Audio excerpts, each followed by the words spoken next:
Hello everyone, Jai Hind and welcome to the platform of StudyIQ IS in English. My name is Bhanwar Singh. I am ex-NDA 115 course and qualified civil services in 2012 and I welcome you on the platform. So let's see if you're live, please type in the message and let me know that you're watching this session live along with me. And once again, we'll be doing the complete The Hindu analysis. We'll be seeing which all important news are there in our today's The Hindu. So that is what we'll be going to do in today's session. As we do always, and we'll be taking the Delhi edition for today, and ultimately you can find the PDF on my Telegram channel as well. I'm sorry that I had not updated the PDF yesterday. That will be uploaded today itself along with this PDF, so do not worry. Alright, so we'll be doing the complete analysis over here, and ultimately if you are live, please type in the message and let me know that you're watching this session live along with me. Good morning, Shinobi. Who else is here? Please type in the message and let me know. Alright, so once again we'll be talking about the important articles which are there in our today's The Hindu, and as usual, you know that since February 28 of 2026, we have the West Asian crisis. That is that is a major geopolitical issue that we have, and today will not be going deeper into the issues that we have already discussed, like for example when it comes to the Iran and US war.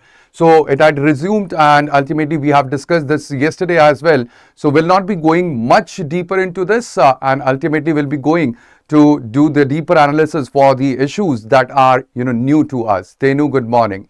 Alright, so we'll be talking about, these are the important articles that you will find in our today's The Hindu. The first one is the Iran and US war, which have resumed, and there is Strait of Hormuz, which is now again under the blockade. This relates to the international affairs and it is also important for your GS paper 2 and paper 3 as well. Then the second news that we have, it is about the NDA's push for the 2/3 majority on the delimitation bill. Now, this is again a very important topic when it comes to the polity and governance, and this pertains to your GS paper 2. Then we have Jammu and Kashmir statehood as well, where New Delhi, it cannot keep stalling. There is editorial that we are talking about. This is in the editorial column that you will find in today's The Hindu. Then we'll be talking about the front page news as well. That is about Kudankulam nuclear plant data leak that have sparked the security alarm. Now, this is again important for science and security as well. That is the major or core subject of your GS paper 3. Then we'll be talking about the China's GDP, which have slowed down, and ultimately that have slowed down to 4.3%. So this is the slowest since 2022, and this relates to world economy, which is again a part of your paper 3, GS paper 3. Then we have India and UK CETA that have come into the force yesterday. We'll be talking about this also, but again not going much deeper into this because we have covered this in yesterday's session. Political science, good morning. Now, next one is the how challenging will be the Delhi's ambitious EV transition, and then we'll be talking about the digitalization and the efficiency in the criminal justice system. And this pertains to again governance and the criminal justice. That is a core of your GS paper 3. Then there is a news as well. If you are public administration, you have the optional. So then there is a news as well in the today's The Hindu that pertains to public administration as well, that I'll be discussing at the last in this session. So these are the important news that we'll be going through, and these are the important articles that you will find in our today's The Hindu. Hello and good morning, Anu. After a long time, how are you? Alright, so over here, these are the codes that you can use and you can utilize while you are framing the answers to your mains questions. The first one is governance that treats border regions as politically dispensable only deepens alienation. Instability soon spills over and unsettles the whole. Now, this quote you can use when this pertains to the news that we will be talking about, that is about the statehood of Jammu and Kashmir, and we have the editorial column that is that pertains to this. So thereby this quote could be used while you are framing the answer to any of the question that relates to the statehood of the Jammu Kashmir, or even when it comes to Ladakh as well. This also goes with the Ladakh, because Ladakh is demanding the statehood and even the 6th schedule inclusion as well. Now, over here we have the second quote as well. True strategic autonomy is not merely the absence of dependence, but the capacity to secure the national interest amidst the volatile global flows. Now, this pertains to the right now the global uncertainty that we are seeking or we are seeing when it comes to the Strait of Hormuz crisis, and ultimately that have led to disruption of the global supply chain. And again, this quote is quite important while you are framing the answer for anything that relates to that. So again, these are the quotes that you can use. And good morning, Epic's night. Now, this is the quote, the word that you will find in our today's The Hindu. The word of the day is convalescence, and this is basically gradual healing through rest after the sickness of injury. And ultimately, you can relate this to the synonyms, that is recovery or recuperation as well. So it is the users that is given over here that during my convalescence, I thought that others in the world must be suffering like me. Alright, so this is the quote that is there, and once again, this is the important announcement that I have to make. And that is when it comes to the batches. So we have the GS Foundation batch, that is Resolution P2I. And we have the new batches which have been launched for the GS Foundation, and you can enroll into them. And the batch is closing, admission is closing on 21st of July. And you can use the code that is BRS Live for the maximum discount that you will find on the platform of StudyIQ. Now, coming to the first news that we'll be discussing is about the West Asian crisis, where Iran have threatened the regional oil blockade over the US action. So again, this is quite important because ultimately when it comes to the complete region, when we are talking about the West Asian region or the Middle East region, so this is again quite important. Because ultimately US and Iran, they have resumed their hostilities on the 15th of July 2026. That was nearly after a month where the interim Islamabad memorandum had paused the conflict as well. Now, when it comes to the CENTCOM, that is Central Command, I wasn't able to join due to some health issues, but I am feeling much better now. I'm good. Thank you very much, Anu, and thank you for joining back, and I wish you speedy recovery. All right. So over here, when it comes to the Central Command, the US Central Command, it has struck the Iranian military sites which are near the Bandar Abbas, Qeshm and Bushehr as well. And today I was reading in the morning the news, and it says that the Chahabar port had been struck by the US as well. So now again, this is quite important because Chahabar port is where the India's interest lies. So this is quite important when it comes to the new hostilities that had been there in the West Asian region. Now, the Iran have targeted the US fleet, the fifth fleet that is in Bahrain, and it had hit the Jordanian air defense as well. Now, Iran have reimposed the blockade on the regional oil and the gas exports, and it has said that either the oil is for everyone or it is for no one. So that is what the Iran have said, and ultimately the blockade of the Strait of Hormuz is once again, that is there. Now, ultimately over here, when it comes to the complete crisis that we are talking about, it is about the Brent crude or the crude oil prices. And over here, you can see that it has risen. And it is now nearly about $85 per barrel. That is over 15% above the pre-war levels that we are talking about. And President Trump, he have also threatened to hit Iran's power grid and the bridges next week. So let's see where this complete escalation that goes towards to. Now over here, it is quite important that there are certain regions which had been mentioned. And again, when it comes to such news, it is quite important that geopolitically you have to map them onto the geographical locations. Now over here, when it comes to the fresh attacks that we are talking about, so the attacks, they had been on near the Bushehr. There is also Qeshm Island and even the Bandar Abbas, where the new, attacks, they have been struck. And ultimately, today morning, I was, just going through the news, which says that the fresh attacks, they had been on the Chahabar port as well. So these are the important, places where there had been the latest US strikes, the Bushehr, Bandar Abbas, Qeshm Island, we have Abu Musa Island as well, Sirik, Jask, we have Iran Sheher, and then Konarak and Chahabar as well. Now you have to map them onto the location, because sometimes what happens is that UPSC asks you to relocate them from west to east or east to west as well. So that is why this is quite important. And when it comes to the Iran have launched the strikes over Jordan. We have Jordan that is located over here, and also you can see Bahrain, where Iran have struck the new strikes that had been there. All right. Now, this is quite important because ultimately we have done the complete analysis of this yesterday. So, we are not moving ahead with the analysis, fresh analysis for this. But at the same time, this raises a big question, and that is that can a conflict rooted in the energy geopolitics ever be resolved through a security only lens, or does it demand a economic diplomatic settlement as well?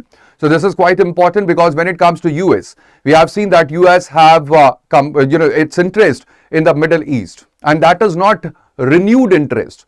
We have seen that these interests had been right from the 2000, all right, right from 2000 when the US it have attacked Afghanistan. All right, so there is a complete video that will be there on the platform of StudyIQ that you can see related to this, that how we have the complete Middle East region or the West Asian region, and even the Libya as well, where the US have launched the offensive.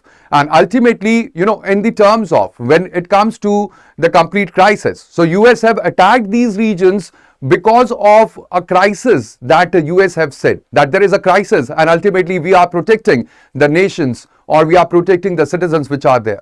And what had happened exactly was that there was a new crisis that was, or that emerged in those regions. So this is quite important when it comes to the complete geopolitical thing of the West Asian nations. Now, coming to the next news that we are seeing in today's The Hindu, it is NDA renews push to muster the numbers for the delimitation bill. Now, we are talking about the 131st Constitutional Amendment Bill that was, introduced by the government. Now, this is about the delimitation, and ultimately it proposes that there will be the raising of the Lok Sabha seats that would be raised to 850. And ultimately, this is about also initiating the fresh delimitation, which requires that there has to be a special majority for passing of this particular bill. Now, here when it comes to the NDA, so its Lok Sabha strength have increased after the fresh delimitation that have happened. So it has the strength now in the Lok Sabha that is, ultimately 329, which have increased from 298 after the defections, and we have 20 of the Trinamool Congress which have joined the BJP. Also, we have 6 of the Shiv Sena UBT MPs which have crossed over and joined the BJP party. So over here, again, when it comes to the 2/3 mark, it is short of the 2/3 mark because ultimately for 2/3, the NDA, it requires 362 seat, which is basically the 2/3 mark in the Lok Sabha. So although it has 329 seats in Lok Sabha now after the fresh defections, there is 362 seat that it will require. Also in Rajya Sabha, when it comes to the 2/3 of the majority, so NDA's tally is expected to touch 153 of the 164 that is required. So again, over here, there is the shortage of nearly about, you can say, 11 of the seats that the NDA have in the Rajya Sabha as well. So over here, we know that on 20th of July, we will have the monsoon session that will begin in the parliament. And ultimately, over here, it is quite important to note that the government, it will be pushing again for bringing the 131st Constitutional Amendment Bill. And here, the Opposition India Bloc that have called the effort a defection route to constitutionally amend the constitution. But at the same time, NDA is also quoting the DMK and even the Sharad Pawar faction of the NCP so that it can, pass the bill or the 131st Constitutional Amendment Bill in the monsoon session this time. So let's see what will happen, because ultimately, previously, this bill was defeated. But at the same time, this pertains to our, UPSC preparation. Now, this pertains to the delimitation. Basically, delimitation is the act where it is the redrawing of the boundaries. There are two things which happens. There is redrawing of the constituency boundaries that is there, and also the reallocation of the seats that happens on the basis of the population that is there. Now, when it comes to delimitation, so we have the redrawing of the boundaries that have happened. But at the same time, when it comes to reallocation of the seats on the basis of the population, that has been frozen since 1976. There was 42nd Amendment Act that was passed for freezing the seats, and ultimately that was increased after the 84th and 87th Amendment Act as well. And the seats had been frozen till 2026. Now over here we have Article 82. Actually Article 82 is again quite important for this complete news, because this mandates that there has to be a delimitation commission that will be constituted after each of the census. And the freeze that was designed, it was basically so that we cannot or we do not penalize the states which have succeeded in the population control. And that is why there was the freeze that was in the first place, that was implemented in 1976. So over here it is quite important that ultimately this pertains to the anti-defection law as well, that is given under the 10th schedule, and its limited application to the inter-party alignment that is short of the formal merger. And it also aligns to the special majority that is given under the Article 368, which is about any amendment. Article 368 provides for the amendment of the Constitution, and there are two ways of amendment. There are the simple majority which is required for the amendment, like for example, for any of the bill that pertains to Article 2 or Article 3.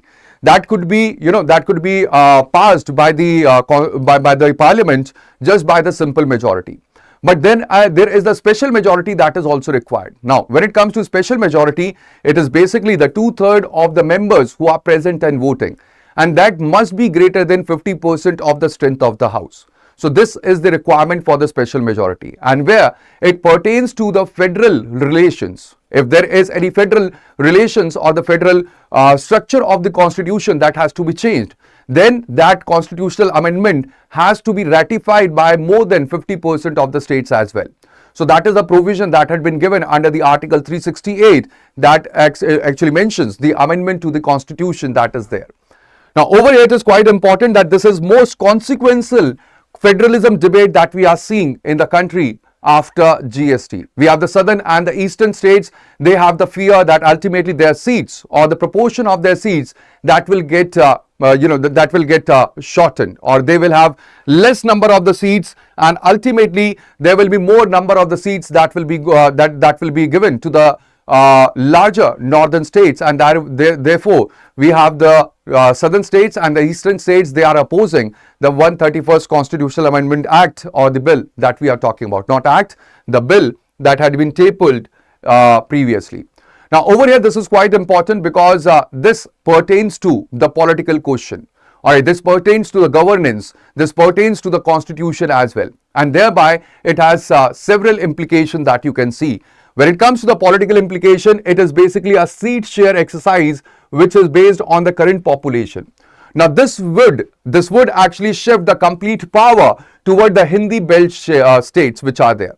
And that is why this will reshape the national political arithmetic for the decades, and thereby we have seen that the southern states, they are opposing the bill.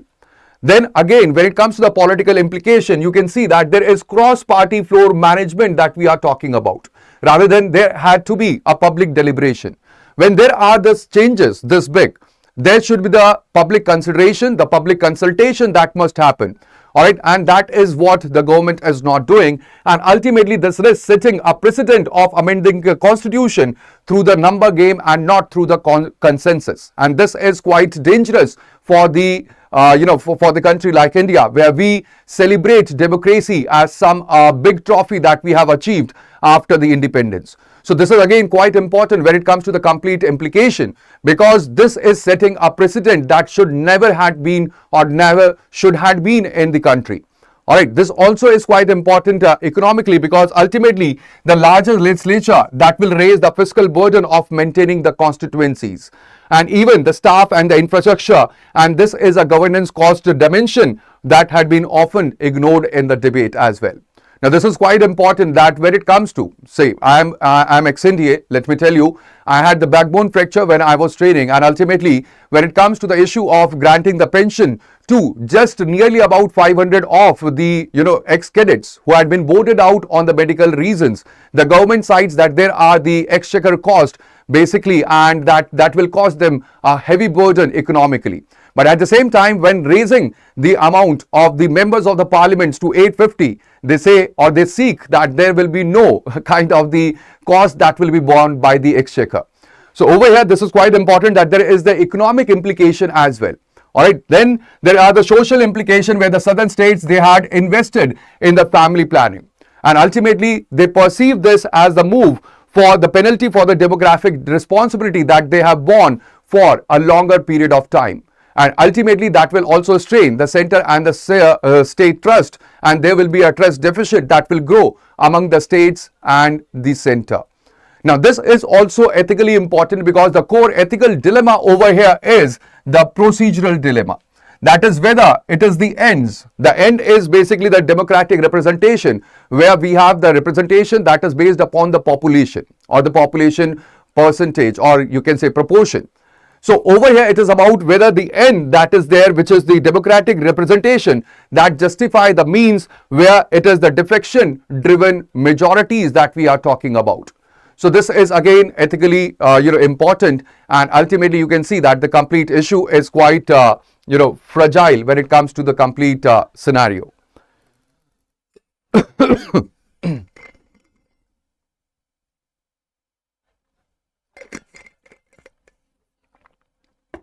All right, moving ahead, we have the, in the editorial column, you will find this, that is fulfill the promise, where New Delhi cannot keep stalling the restoration of the statehood of Jammu and Kashmir. Now, this is quite important because ultimately when it comes to this editorial piece over here, you will see that it had been more than 2.5 years since the Supreme Court recorded the Union government's assurance that it will restore the statehood to Jammu and Kashmir. However, there was no timeline that had been fixed or acted upon. Now, here it is quite important that we have Chief Minister Umar Abdullah of Jammu and Kashmir. He is proceeding to sit in the protest that is going on at Jantar Mantar on the 20th of July. That is basically when the monsoon session it will start. And thereby it is despite that there had been the death of his uncle and the lack of the Delhi police permission as well. Now, this is quite important that the center, it continues to cite that there are the security concerns while granting the statehood to the Jammu and Kashmir. It cites that there had been Pahalgam attack and even the Operation Sindoor. So that is basically taken as the ground for delay for granting the statehood to the Jammu and Kashmir, and ultimately that is a rationale that is not convincing. Now, this is quite important that when it comes to Jammu Kashmir, it actually remains the union territory with the elected government that is subordinate to the non-elected or unelected lieutenant governor, who retains the predominant control over the police in the state, even over the bureaucracy and the public order as well. So this is quite important when it comes to the granting of the statehood to the Jammu and Kashmir, because Jammu and Kashmir was a state that was there. And ultimately in 2019, that is in August 2019, through the reorganization, so ultimately Jammu Kashmir was bifurcated into the two of the union territories, where we have Jammu and Kashmir, we have the Ladakh as well. Now, these two of the union territories that were carved out, where Jammu and Kashmir was basically provided with a union territory with the state legislature, Jammu Kashmir, the union territory with the legislature, and we had the Ladakh that was provided without any of the legislature that was there. So it was basically in the Supreme Court that there was in December 2023. So over here in 2023, the Supreme Court upheld the abrogation of Article 370, which actually provided with a special status to Jammu and Kashmir. But at the same time over here, it also redirected that there must be restoration of the statehood of Jammu and Kashmir at the earliest, and assembly elections within the stipulated time frame. So this pertains to Article 3, that is basically about reorganization of the states. Now, when it comes to reorganization of the states, please remember that here the states do not have the power when it comes to the complete reorganization, because the bill actually it originates into the parliament, and ultimately there is a time frame that is given where the president's assent is required, or his previous consult is required for introducing the state reorganization bill in the parliament.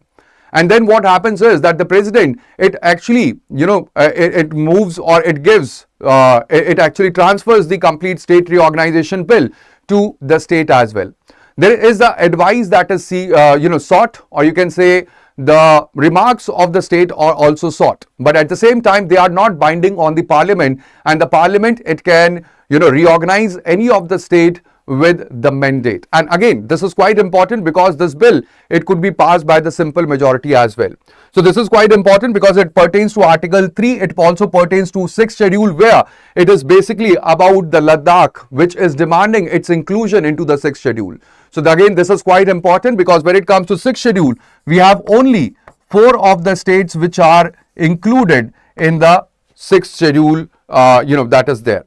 Now, there is a comparable precedent that you can see where it is about Delhi. Now, Delhi also have the union, Delhi also is the union territory that we can see, and ultimately over here, when it comes to the Delhi, so there is the legislature as well. And there had been frequent, you can say the frequent, debacle, or you can say the frequent, clashes when it comes to the Lieutenant Governor of Delhi and the Delhi's elected government. So there had been frequent clashes, although we are not seeing it right now because ultimately the party that is ruling over the Delhi is BJP. But we have seen this during the time of AAP or Aam Aadmi Party, or even during the time where there were the opposing parties that were ruling in Delhi and in the center as well. Do you think it is a breach of separation of power from judiciary? So over here, what had happened was that there was no fixed timelines that were provided. But at the same time, the Supreme Court have said that the restoration has to be at the earliest. So ultimately over here, this is something that the center, it cannot stall for a longer period of time. That is quite important, although this is not actually the breach of the justice or breach of the judiciary or judicial powers as well. Now this is quite important because again, this is a political news that we are talking about, and thereby its implication can be seen in the political regime, where it is basically the continued UT status or union territory status that subordinates the elected government to an elected authority. So we have the elected government and we have the unelected authority, that is the Lieutenant Governor, where the elected authority is now subordinated to the unelected body or the authority that actually weaks the substantive content of the representative democracy that we have. Because ultimately, what is the representative democracy? Representative democracy is where we choose our representatives and then they govern us. But at the same time, if the governing or the elected body, it will be, subordinate to unelected body. So that is where the representative democracy, it cannot function smoothly and with the proper, functioning. At the same time, political drift on the statehood, it actually fuels the perception of double standards as well, and how the center treats the border states, whether it is Jammu Kashmir, Ladakh, or even Manipur as well, and thereby this is quite important politically. Then there is also the economic implication where we have the investor and the administrative uncertainty. If that persists into any state or the union territory, so it is when we have the region's political status, it remains provisional, and that affects the long-term capital planning, that affects the investors' trust into the governance as well. This is quite important socially as well, because the grievance redressal through the elected representative is diluted, when actually the real power, it sits with the non-elected lieutenant governor, which is a pattern historically which had been linked to the alienation of the Kashmir as well. Then there is the ethical perspective, where a promise had been made to the Supreme Court. And here the parliament and the people of the Jammu Kashmir, that creates a moral obligation independent of the shifting political calculation that should be there, and ultimately the statehood, like I said, that had to be provided, and that could not be stalled for a longer period of time for the Jammu and Kashmir. Now coming to the next important news that we have, it is about Kudankulam nuclear plant data. This is where you will find this in on the front page itself. That is the news that we are talking about, and this is quite important, that there are more than 19,000 files which were between 2016 to mid 2025 from the Kudankulam nuclear power plant's engineering blueprints. They had been hacked, and they relates to the cooling, they relates to ventilation, and even control system as well. And there are certain vendor lists as well. They were accessed by the ransomware group that is called the World Leaks. Now over here, it is quite important that the breach, it had originated from the server which had been hosted by the third party provider Yota. This has been used by the contractor, which is Reliance Infrastructure, or the part of Anil Ambani's Reliance Group that is there, and they have admitted that there had been the partial breach which had been there. Now over here it is quite important that we have NPCIL, that is Nuclear Power Corporation of India Limited, and Sarkaria Commission recommendation missed an opportunity to reference the landmark report on center-state relations. Yes, true, that's true. Now over here this is quite important that when it comes to this particular issue, so we have NPCIL, that is Nuclear Power Corporation of India Limited, which actually maintains the exposed data, and it relates only to the conventional balance of the plant common service facilities and not to the nuclear safety or the safety or security critical systems as well. So over here this is quite important because ultimately there had been such incident that was there in 2019 as well. Now in 2019 what happened was that there was a North Korean malware which infected the administrative network, and also then too when it comes to the initial declaration or initial impact. So NPCIL thereby also denied any kind of the vulnerability in 2019 also. So this is also important because there had been such kind of attack at the Kudankulam facility in 2019, and then again we are talking about another attack that had been by the ransomware group, which is World Leaks that we are talking about. So ultimately this is quite important that when it comes to the nuclear power plants, so these are the regions where we have the nuclear power plants located in India. We have Rajasthan Atomic Power Plant, that is in Kota in Rajasthan. Then we have the Kakrapur Atomic Power Plant as well, located in Tapi, Gujarat. Then we have Tarapur Atomic Power Stations in Boisar in Maharashtra. We have Kaiga station or the Kaiga plants which are located in Kaiga in Karnataka. Then in UP we have Narora Atomic Power Plant. In Tamil Nadu we have two of them located at Madras, that is Kalpakkam, and also at Kudankulam as well. So these are the regions where we have the active nuclear power plants which are located. At the same time there are certain proposed ones as well. Now when it comes to Kudankulam, this is quite important because ultimately the Kudankulam power plants, they had been manufactured with the partner company country that is Russia. When it comes to Jaitapur, that is in Maharashtra, it has been under the France. Then we have Kovada and Chaya Meetivardi. They had been, or they are basically built by the collaboration of US. And then we have Haripur in West Bengal as well. That will be built by the partner country, that is Russia. And we have the indigenous reactors as well, which are upcoming. Basically, we have at Gorakhpur in Haryana. Please remember that this is in Haryana, not the Gorakhpur of UP. That is the constituency of UP's Chief Minister.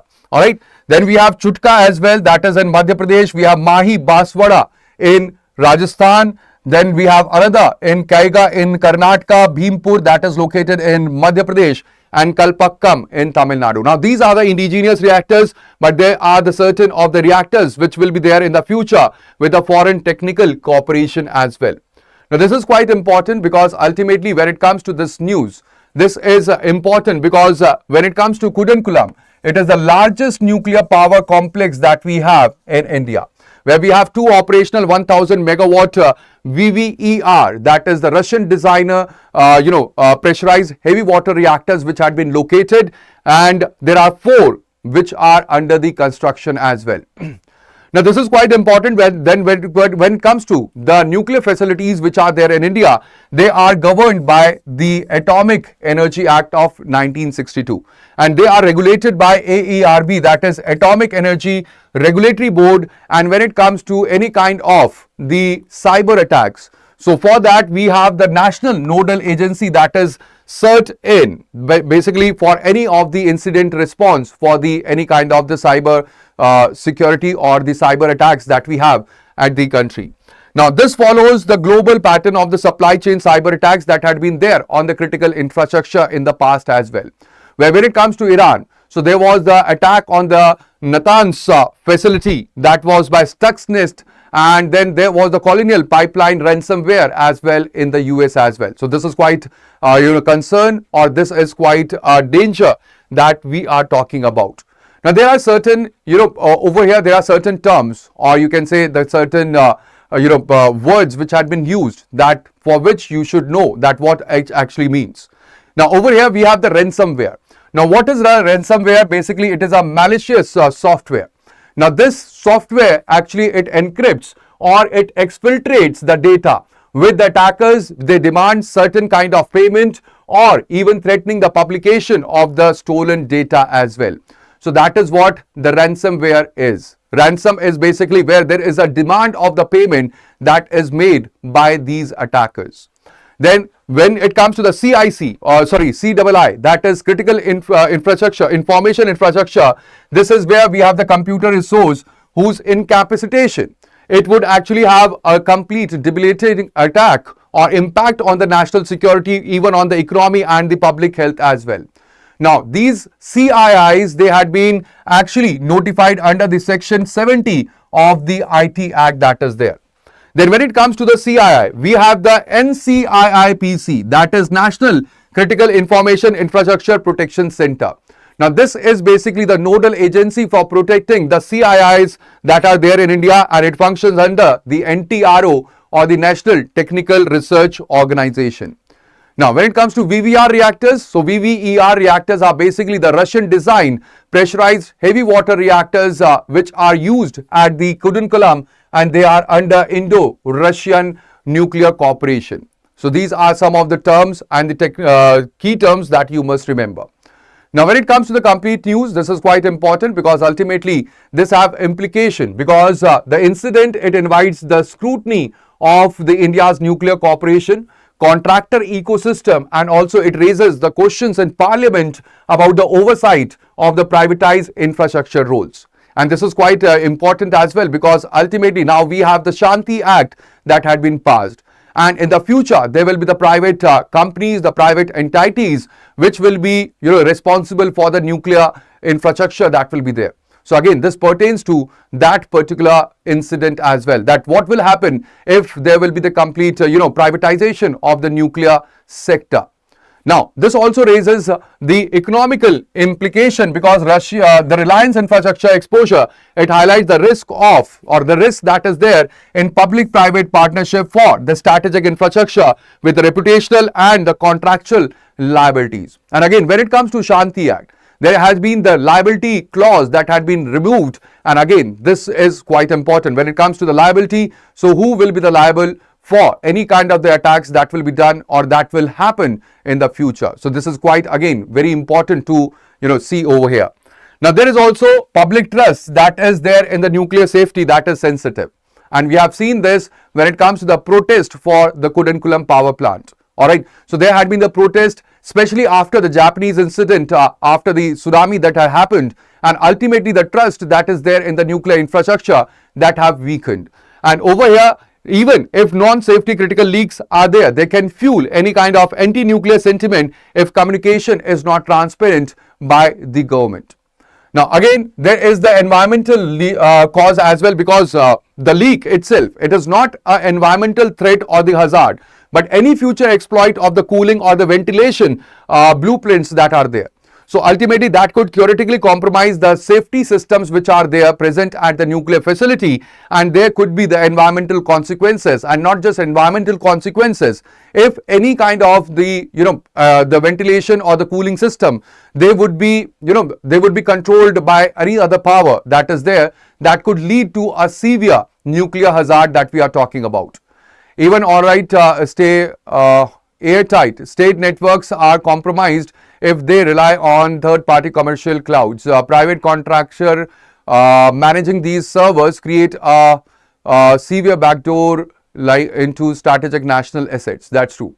All right, and that is why this complete the leak that had happened.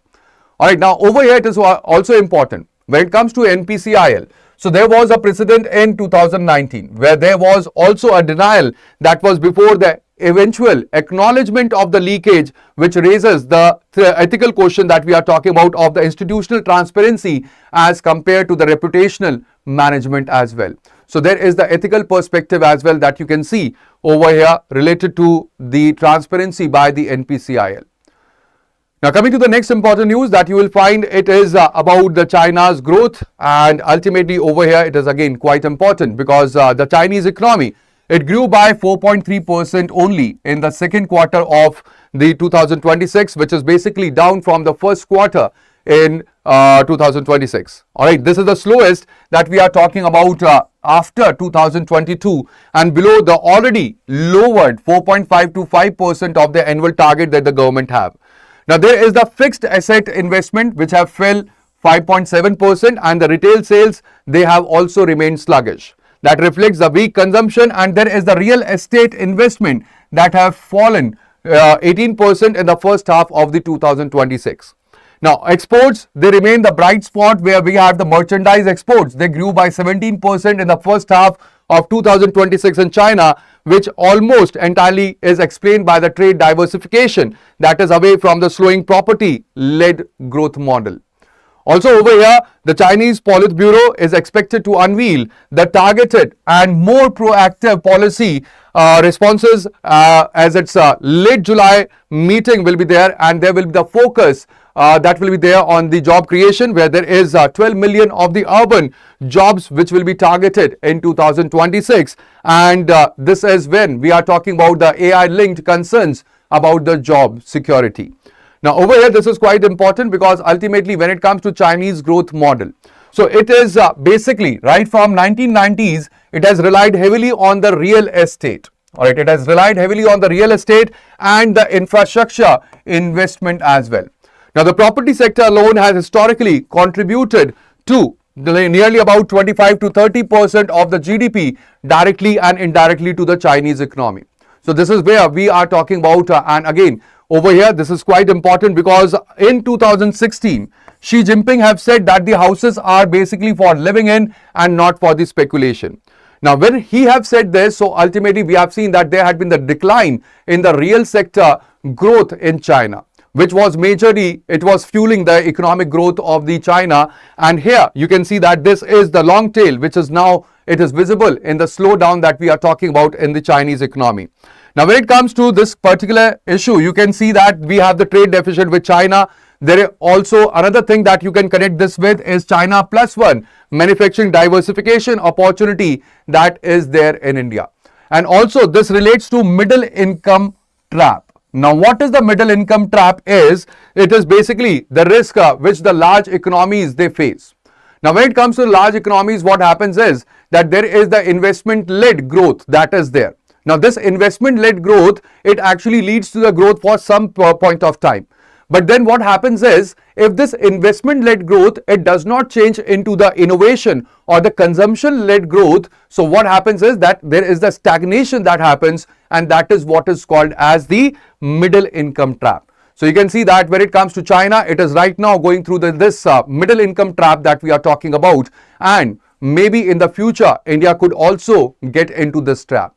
So this is quite important that if you want to be a superpower, you have to, you have to bypass this middle income trap, where the investment, it actually have to, turn into the innovation, it has to turn into the consumption. And if there will not be innovation or the consumption led growth, so ultimately there would be a stagnation into the economy. So this is quite important lesson for India and India's growth in the future. Now, coming to the next one, it is about India and UK FTA. We have discussed this yesterday, so I'm not going to delve deeper into the complete topic. All right, you can see yesterday's session if you have missed it. Over here, it is quite important that yesterday we have the India and UK CETA, that is the Comprehensive Economic Trade Agreement that have came into the effect. And ultimately, you can see that just on the first day, we have exported the goods worth $140 million to the UK at zero duty on the first day itself. Now, there is also DCC. Now, we have discussed DCC. Actually, what is DCC? It is double contribution conventions, which actually exempts the temporary workers which are there in the UK, and ultimately they do not have to pay the social security contribution at both the stages or both the nations. Now, if they are paying their social security contribution in India, they do not have to pay it in the UK, and that is for the next 5 years, or you can say up to 60 months. Now, this is up from the earlier 12-month exemptions, but again, this is not retrospective, and it will be implemented from yesterday itself. When we have the CETA and the DCC, they have come into the impact. Now, Prime Minister Modi have said that CETA will boost the farmers' income, even the MSMEs and the skilled worker mobility. And also when it comes to Indian industry body, it have highlighted the duty-free access. It is important for 99% of the export, particularly when it comes to the textiles exporters which are there in Tirupur and Surat, who have previously faced a duty disadvantage, which was basically a disadvantage compared to the textile exporters which are there in Bangladesh or even in Cambodia. So now over here, these textile workers, they will be able to export more to the UK. All right. Now coming to the next important news is about how challenging will Delhi's ambitious EV transition will be. This is in the data point, and ultimately over here this talks about the real challenges which are on the ground. Now when it comes to Delhi's electric policy or electric vehicle policy, it has mandated that only EVs or electric vehicles, they will be registered as the new three-wheelers or even the LCV or light commercial vehicles from the 1st of January 2027. And when it comes to the two-wheelers, they will be registered from the 1st January 2028. So if you are planning to buy any vehicle in Delhi, all right, and it is a two-wheeler, so you can buy the petrol or the diesel vehicles only up to 1st of January 2028, because ultimately after that, only the electric vehicles, they will be sold in Delhi. Now over here, when it comes to two-wheelers, so they form 67% of the complete vehicle fleet in the Delhi. But over here, when it comes to the complete, two-wheelers, so the total electric vehicles in the fleet of the two-wheelers, they are just 1.7%. They are just 1.7% of nearly about 1.05 crore two-wheelers which are plying on the streets of Delhi. At the same time, when it comes to the three-wheelers, so the three-wheelers, we have 43.16% which are there in the Delhi, which had been registered. Now, this is quite important that if the Delhi wants to meet the 2028 target, so over here the EV two-wheeler sales, they would have to jump nearly about a 13-fold increase from the current that we have 41,263. That is where we have 7.25% of the new registrations that were done in 2025-26. And that has to be within just a span of a year. Now, when it comes to the complete charging stations or the public charging points, so there are only 771 of the public EV charging points which are there in Delhi. And they had been unevenly concentrated in the South Delhi or in the southern region. And again, this is where there is the infrastructure gap relative to the policy ambition that have to be fulfilled by the Delhi as well. And that is only when we will have the complete transition that we can seek. Alright, so this is quite important because when it comes to transport, so the transport is the largest contributor of the winter air pollution that we have seen in Delhi. There is 23% share as per the report or the Commission for Air Quality Management source appointment study that had been made. Now over here, when it comes to two-wheeler electrification, that is quite central to any of the pollution control strategy that must be there. Also, when it comes to the Delhi's EV policy, it actually builds on the FAME2 and even PM e-drive schemes which are there, and ultimately they provide the demand incentives for the electric vehicle adoption nationally. Now, this is quite important because this relates to Article 21, alright, that is the right to clean environment, and then you can relate this to the MC Mehta cases that were there related to environment, and they were there in the Supreme Court. And this relates to the PIL as well, because through the MC Mehta cases, there were lots of PIL which were actually, filed on the basis of the clean environment or on the basis of the environment itself. Now, there is also GRAP, that is Graded Action Plan, that you can relate this to, and even the NCAP or the National Clean Air Program. Now, there is a comparative angle that you can see. Now, when it comes to Norway or China, there had been adoption of the electric vehicles there. Alright, there was a transition and actually they had been succeeded. There was successful transition that when we are talking about the electric vehicle transitions, but there were the combination of purchase subsidies that were provided, there were the charging mandates, and even the end of life vehicle scrappage rules that were provided for the electric vehicles. Now over here, when it comes to India, so in India, what we are doing, or the Delhi model is basically where we are moving towards the registration bans. So instead of just registration bans, what we can have is, we can have the purchase subsidies, we can have the charging mandates, and even the scrappage rules that must be provided for the electric vehicles. And then only we can have the successful transition towards the electric vehicles. Now, like I said, this pertains to FAME 2 and even to the PM, we have the PM E-Drive that is there. So these are the two of the schemes that it relates to. So you like IC bikes or EV one? I have IC bike. Alright.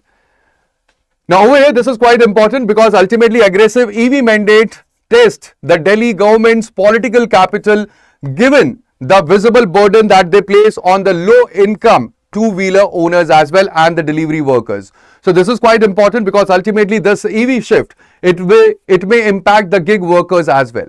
Now over here there is the upfront cost that is differential between the EV and the ICE two-wheelers. Now this remains a barrier for the India's price sensitive two-wheeler market despite that there had been the falling of the battery cost that we are seeing. Also when it comes to the delivery, so we have the economy workers, like we have the gig workers, they actually rely on daily two-wheeler usage. Now they will face the disproportionate transition cost unless there is the targeted subsidy or the financing support that is designed for these workers. Also when it comes to the environmental implications, so you know that when it comes to electrification, so ultimately that will be the single largest lever for reducing the pollution that we are seeing in Delhi, and ultimately the PM 2.5 emissions, they will be reduced by the overwhelming of the numerical dominance of the two-wheeler fleet that will be, that will be electric vehicles. But at the same time, this raises the ethical perspective as well. And that is where there is the regulatory mandate that is without matching the charging infrastructure that we are seeing right now in Delhi. Now, actually, this will risk penalizing the compliance-willing citizens for the state infrastructure failure. And this is where we are talking about the equity concern in the policy design. That when you are actually telling the people not to buy the not to buy the diesel or the petrol vehicles, so there must be the equal mandate that should have been there for the charging stations as well. And that is again, this is an ethical perspective that we are talking about.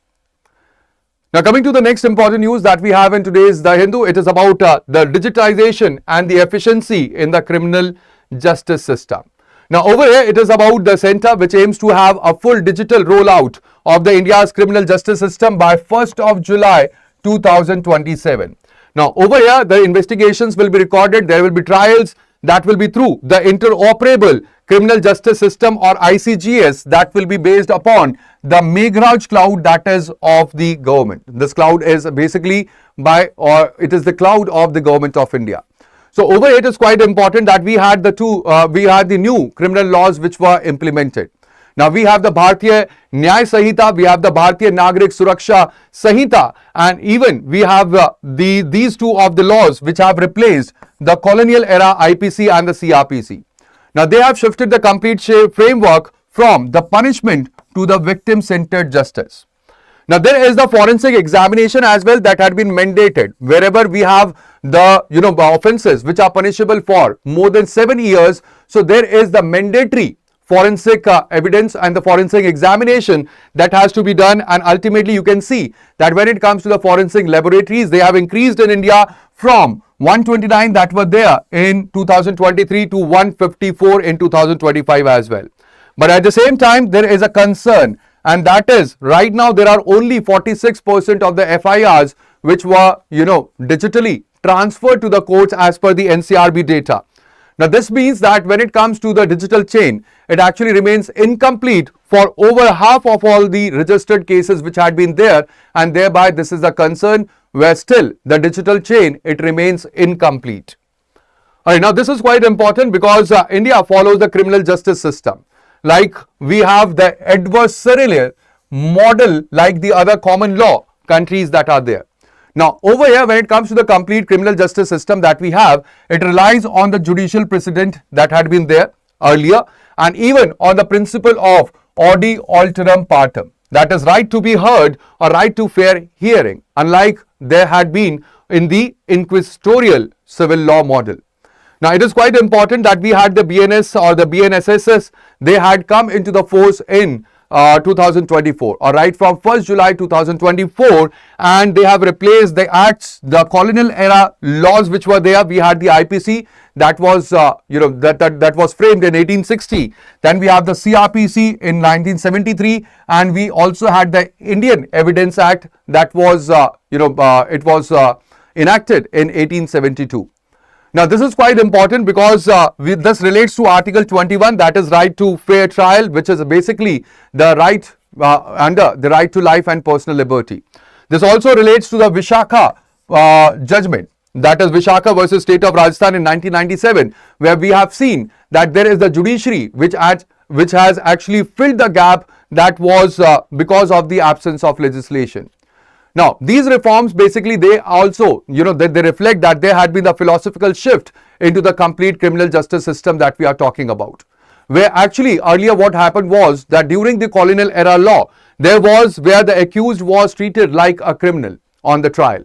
But now, after the shift, or from 2024 or from 1st of July 2024, there had been a shift where actually now the criminal justice system, it actually treats the accused as a citizen whose right must be balanced with the victim's interest, and that is where you can see the philosophical shift as well. Now, over here, there are the two type of the systems that I have discussed over here. That is, we have the adversarial system, and then there is the inquisitorial system as well. Now, what is the difference?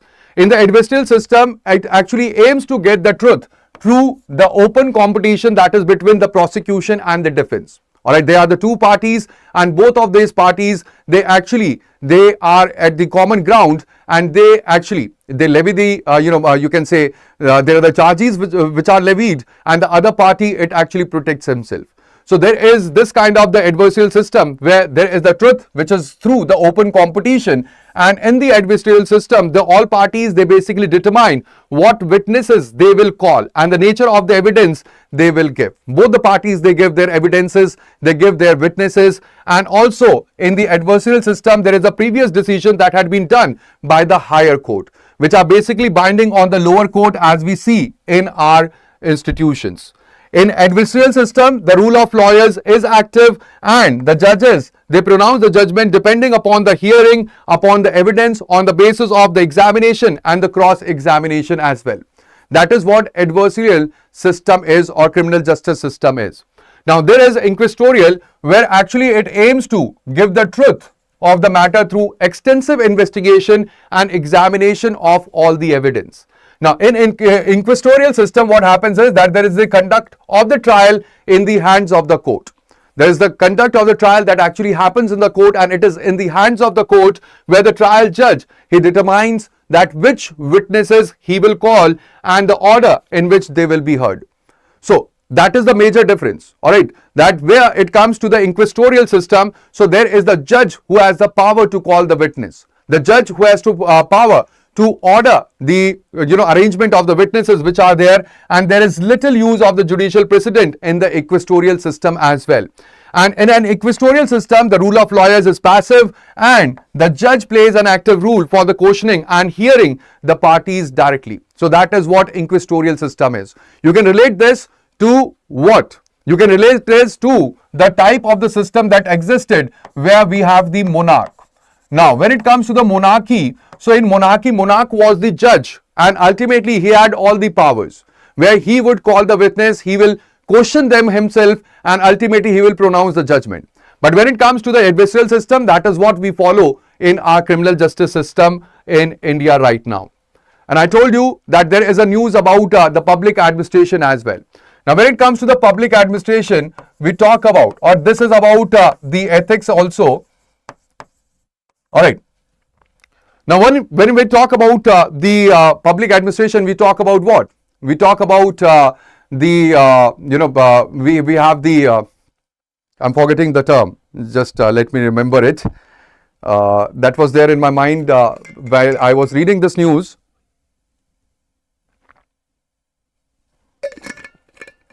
Okay, yeah. So, we talk about citizen charters. All right. We talk about citizen charters, and over here we have implemented the citizen charters which we have brought from UK. We have brought this concept from UK. Now, why this is important? Because ultimately when it comes to the citizen charters, basically the citizen charters, they give that which all services will be provided by the government department, and also that gives the time frame, that how many time it or how many days it will take for any of the service. Like for example, if you go to any of the department and you ask for any document, like for example birth certificate, so there is a proper procedure or proper departmental layering that had been happened or that had been given in the citizen charter, which all services will be provided, how much time it will take to provide that service. Now over here this is quite important, because when it comes to Delhi, so the Delhi Cabinet, it have approved the Delhi Right of Citizen to Time Bound and Ease of Delivery of Service Bill 2026. Now there was earlier bill as well. There was a bill of 2011, but the 2011 Act, it had the compensation or it had the provision where if there are the government servants who have failed to deliver the services, so they would be liable to pay 10 rupees per day, and it was capped to 200 per application. But over here, this new bill, it will impose a fine of 250 per day, which will be subjected to maximum of 5,000 on the erring official. But at the same time over here, there will be the right of the right to defend also that had been provided, where if any delay have happened, so over there the official will have the right to defend himself and to present the evidence, that if there is ultimately there will be the full opportunity to present an explanation that had been provided in this bill as well. So this pertains to the citizen charter, this pertains to the service that must be, or that there should not be any delay in the services, and this pertains to the penalty that had been imposed over the government servants in the Delhi government. Alright, so this is quite important. It is important for your public administration and for your ethics in governance also. Alright, so these are the important articles that we have studied yesterday, today, and ultimately that would be all. Alright, I had not had the time to draft some of the questions related to your prelims or your mains. So this will be all in today's session, and at the same time let me tell you that yes, Right to Public Service Act. Over here we have the resolution P2I batches. Now these resolution P2I batches are basically the GS Foundation batch that we have on the platform of StudyIQ. Now these batches are basically based upon the SMART model, where you actually get the structured classes, you actually get the mentorship, you also get the assessment, that is the dashboard which actually tells you your strengths and the weaknesses. Then there is the revision as well and the test series also. Now we have this new batch that we have just started, and the admissions for this batch will be closing on 21st of July. So you can enroll into these batches by just using the code that is BRS Live, that will fetch you the maximum discount. So that would be all in today's session, guys, and I will see you tomorrow again, and we'll be discussing the important articles that will be there in tomorrow's newspaper. All right? Yes. So that would be all. Thank you very much, guys, for joining me over here, and I will see you tomorrow at the same time, that is at 9:30 a.m. for discussing the important articles that will be there. Yes, see you soon, Apex, Cloud Shinobi. Thank you, and thank you everyone who have joined me over here, Lol and Shinobi, Apex, everyone. Thank you. Thank you. Bye-bye. Take care and Jai Hind. Thank you.